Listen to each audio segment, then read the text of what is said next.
This is Making Healthcare Sustainable, brought to you by Lantern. Many benefits leaders spend years trying to gently nudge employees to use their point solutions. Today's guest skipped some of that nudging and made a harder call instead. Kristin Bacon is Senior Director of Benefits at Brookdale Senior Living, the largest operator of senior living communities in the country. Kristin's team supports a distributed workforce, caregivers and community staff across hundreds of locations nationwide. So, not a typical desk-based population.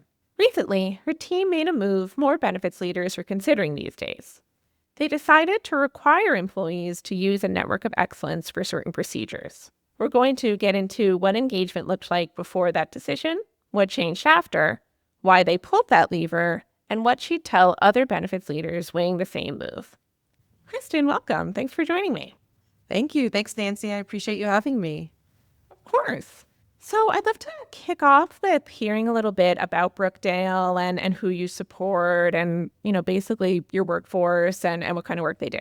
So we support around 30,000 associates, and we have associates dispersed across 41 states in about 500 plus communities. And they're not your traditional, as you mentioned, desk workers. So we have a lot of caregivers, dining staff, housekeeping staff. So they are caring for our residents throughout most of their day. And so, it can be challenging from a benefits standpoint to reach them. But yeah, that's who we are. That's who we support. We've got about 20,000 or so that I would say are full-time benefits eligible. About 50% of that population is enrolled in our programs. Okay, and what kind of challenges or costs were you seeing before you decided to look for a solution like Lantern? I think probably like most employers, we're continuing to feel the pressure of healthcare inflation and just looking for ways that we can help manage that cost without really just shifting cost onto our associates. And Lantern's option was really one of those rare win-wins where, we're guiding associates to really best-in-class care, best outcomes, but at affordable pricing. And so that's really what led us down this path.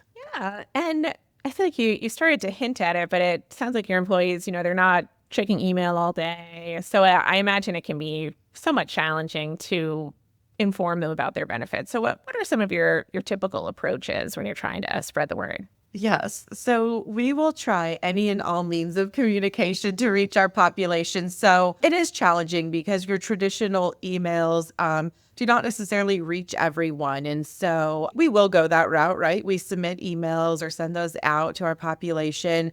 We have an intranet site where we'll post information, bulletin boards, break rooms, all the traditional routes. But we really rely heavily on our amazing HR business partners, our community leaders to really kind of spread that word and push that message out to their associates. And, we do home mailers as well. Those tend to really reach our population. It's amazing to watch our engagement when that mailer hits, engagement spikes. And so that is one of the best ways to reach our population. Yeah, so it sounds like there's mail, but then also some in-person connections that help spread the word. Correct. Yes. So when you first started out with Lantern, what kind of engagement were you seeing before you made the decision to start requiring some procedures? Yeah, so we rolled out Lantern on a voluntary basis in 2024. And I would say, we saw moderate engagement, but I think the piece that really was exciting to us was the overwhelming response was positive. So we knew our associates, they found value in the program if we could just get them there. So again, moderate experience, but not necessarily at the levels we would have hoped for, but overwhelmingly positive. So that was great. So tell me about what you decided next in terms of how to try and drive more engagement and savings and those, better results, et cetera. As we looked at the results from the voluntary program, I think what again stuck out to us was our associates are finding value in the program and Brookdale is finding value in the program.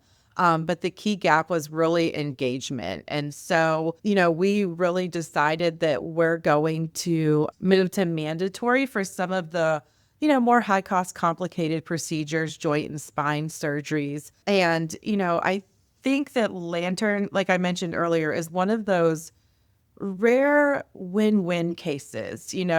yes, we're making this mandatory, but I almost think of it as we're guiding our associates to that best in class care because healthcare is confusing and it's really challenging when you're faced with a big decision like a surgery to figure out, where should I go? Who is the best surgeon? And often we're asking our friends, our neighbors, trying to research through the internet. And Lantern has done a lot of that work already and they've vetted their surgeons. And so I think there's something that brings, peace of mind knowing that they're only recommending best in class. It was a relatively easy decision to make because there's not necessarily, a drawback outside of choice. But again, we're helping you make that choice with best in class surgeons.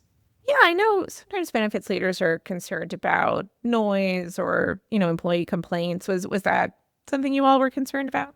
Oh yeah, definitely. It's scary when your benefits change, right? You're used to your programs, and as we're all trying to manage this healthcare trend, it feels like changes are happening more quickly and more often. So, that was definitely a concern for us. I think, we took a step back and just really focused on that associate value proposition. Here's kind of what's in it for you by using Lantern and, not only guiding you to quality, but removing some of those financial burdens that you might face otherwise. And to ease some additional concerns, we did add in an exception process because we recognize Lantern, while the program is amazing, in some cases, it might just not work or it might not be the best decision. And so that was really important to add an exception process that if it doesn't work out, you're not left without the ability to receive the care you need. So. Absolutely. I'm sure sometimes people, maybe they do live in a remote area that doesn't have care. They're not able to travel a little bit farther. Yeah. Exactly. Yeah. Sometimes we live in remote areas or we might not have, somebody to travel with us to help us. And so we didn't want that to be a reason that somebody couldn't, receive the care that they need. Yeah, of course. And how did you go about communicating this change? I would think that it's not necessarily something people are familiar with, like needing to use a narrow network. I think like your typical person hasn't really heard of that before. Yes. So I think it helped that initially the program was voluntary. So Lantern was not a new vendor to our population. They had heard of it. For coworkers who've used it, they've shared their experience. We did a lot of communications during open enrollment leading into 2026. We made sure the communications landed in everybody's home. We changed the way that we present our benefits lineup and specifically call out, surgeries and how those are covered. We did tons of webinars, a lot of training for our leaders so that they could understand what the change was, how they can share it with their employees, who our associates can call if they have questions. And so just, communications through every channel, but then continuing those communications because, open enrollment is one time of year. And in October, I wasn't planning on having a surgery. So I heard about it, but I wasn't like worried because, that doesn't impact me. So just continuing to communicate as we got into 2026 and really just on a regular cadence, just to make sure, it stays front of mind. And how did you work with your health plan, in case people did try to go the more traditional route? Yes. So I would say that's probably one of the key areas of if a team is thinking about moving to mandatory is really getting their TPAs engaged early on, making sure that they can support the mandatory component because it's not as quick as just flipping a switch, right? You want to make sure that all the connections behind the scenes are set up. So as early as possible, we engaged our TPAs. Before we even finalized decisions, we made sure that they could support what we were doing and that they were connected with Lantern, right? Because we want to try to make sure, a member that is going down this path who doesn't remember to call Lantern first is connected with Lantern early. We want to try to find them as far upstream as possible and really avoid those last minute, oh, you have surgery tomorrow. Well, you can't see this doctor. You have to go this route. So just really connecting with them early on and making sure that all the mechanics behind the scene were set up. Yeah, Yeah, that's definitely a concern we hear as well. You don't want people having that experience where, yeah, like you said, their surgery is tomorrow and then they find out, wait, what's lantern? So it sounds like you've been able to largely avoid that situation. Yes, it's undoubtedly going to happen, but we're trying to do everything we can to avoid those types of scenarios. And I'm always curious to hear how employers describe Lantern in terms of, it's high quality, but it's also lower cost. As we always say, Lantern, it's just not something you're used to hearing together. And I think it can be a little difficult to explain. It is challenging because you're explaining to your associates, look, we are going to offer you this great center of excellence through Lantern. They are going to help you navigate this complicated system. They're going to help you find, best in class care, and Brookdale's going to cover the cost of the surgery. And so they're like, well, what's the catch, right? And so, that is how we explain it. And we say, there's not really a catch, because if you're receiving best in class care by these best in class providers, you're going to have a better experience, right? There's less risk of complications. There's less risk of bad outcomes. We want you to come back to work and, start caring for our residents as you were beforehand. And so, that's just the way we've explained it is this is best for you. It's best for Brookdale. It helps us manage our costs so that we aren't having to do significant changes year after year. But initially, it is a bit of a head scratcher.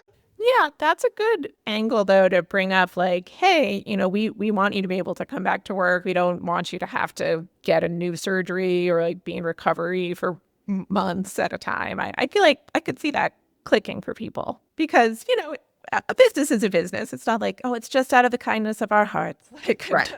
There's no Right. benefit. But yeah, I Right. think people understand like, oh, okay, that's everyone benefits in this situation. It's the win-win-win that you mentioned. Yeah. And what kind of improvement in engagement have you seen since going mandatory? So we actually just took a look at the first half of 26, and we've definitely seen a bump in our engagement. Our completed procedures are up nearly 70%. So yeah, really, really great results so far. And then of course, with that increased engagement comes increased savings. So, for the first half of 26, things are looking great. We're continuing to promote Lantern beyond just the mandatory procedures. So we really haven't had any exceptions to this point. So knock on wood, it's been relatively seamless. Well, it sounds like your team did a great job of rolling it out and communicating that this was coming. And that's a good point, too, that people were already familiar with Lantern as well. Yes. Yeah. Thank you. Well, any final words of wisdom for other benefits leaders who might be considering requiring procedures through a COE?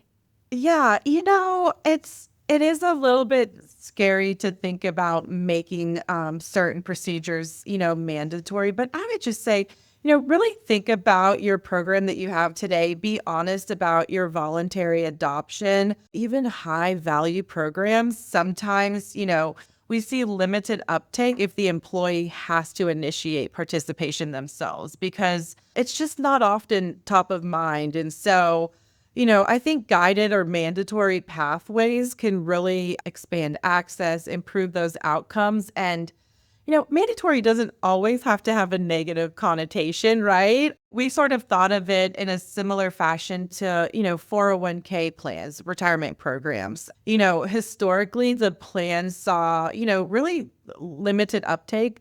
They relied on employees to make those elections, even with really generous matches. Participation sometimes, lags behind when we rely on our employees to make those decisions. So, I think employers learned through that process that auto-enrollment was really sort of a best-in-class route to go.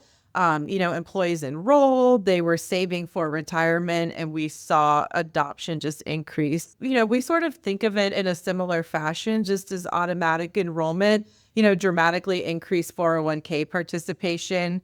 It improved retirement readiness. And so, mandatory or guided specialty care pathways can really just help associates access those high quality providers and really make sure that they're achieving the best outcomes. So I guess that would be my last word of advice. Yeah, I think that's a great comparison. So obviously saving for retirement is good for you, but it's just not something that's necessarily on your radar, in your busy day to day, especially if you're younger. It seems so far in the future. And it's similar to surgery. Most people don't think, oh, if I need surgery, what would I do? You don't like have a plan for that necessarily. So that guidance really makes a difference. Right. Yes. Well, so glad it's going well for you, Kristen. Really appreciate you sharing your experience with us. Yeah. Thanks, Nancy. We appreciate you having us.